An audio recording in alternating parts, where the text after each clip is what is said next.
Hey guys, there was a post under my last video that I wanted to share with you because I thought it was kind of beneficial to look at it from this angle. This guy says, I'm a Christian and I agree with you on almost everything, but here's the deal. There is no scientific mathematical equation that proves that government domination is wrong. You and I believe that government domination is wrong. You see, you also live by faith, whether you want to admit it or not. Now, I don't think I ever said that I live faith-free in every area of my life. There are many things that I'm ignorant of and just take the word of others for. I have said that knowledge opposes belief and belief opposes knowledge, but I think that a lot of times you can tell if it's a knowing or if it's a believing. I've also admitted that we all, including me, suffer from some measure of cognitive dissonance because, we've been propagandized, we've been immersed in lies basically all of our lives. And it's kind of hard to shed all that stuff at the drop of a hat. And we constantly try to correct that as we make our way through life. So here's how I look at this. I want you to know I'm not at all against this guy. I think he asked a good question and I think it's worth considering. So he uses the word wrong.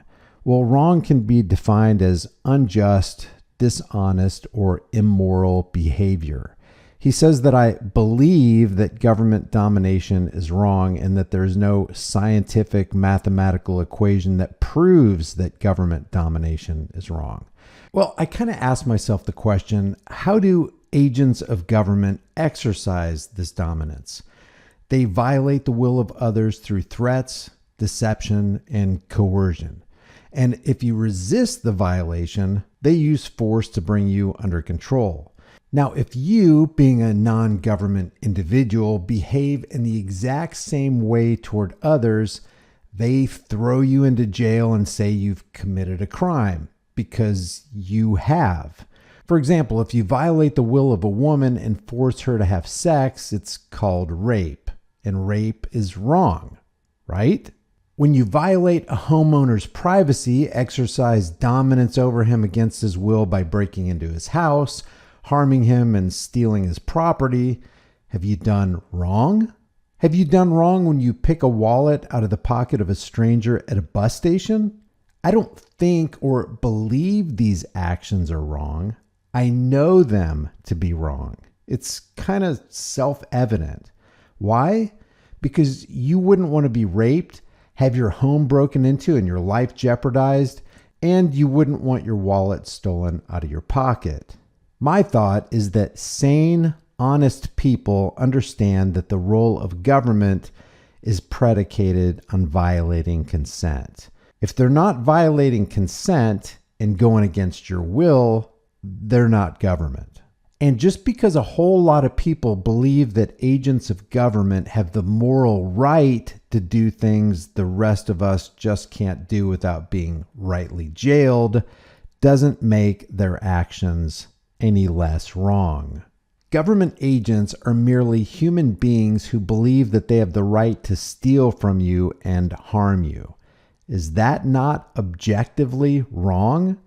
Do you have to have faith to come to that conclusion? If the theft and forceful domination of people is wrong for you to do to others, why would it not be wrong for you to do if you called yourself government?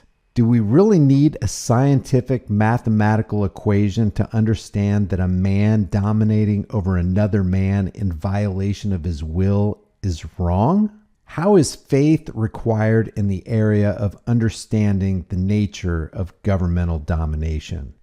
Leave your thoughts about this for the world and the global thought police in the comments section below. Thanks for watching this short video. If you like these commentary videos, maybe you'll like some of my others. Subscribe to the channel, hit the bell notification icon, give it a thumbs up, share it with everybody you know. Don't forget to subscribe to my email list through my website, highimpactflix.com. If you want to support the channel further, the links are in the description. Grab a hard-hitting conversation starting shirt, become a channel member, but more importantly, understand what your rights are, know your rights, and exercise your rights. If you don't exercise them, you will lose them.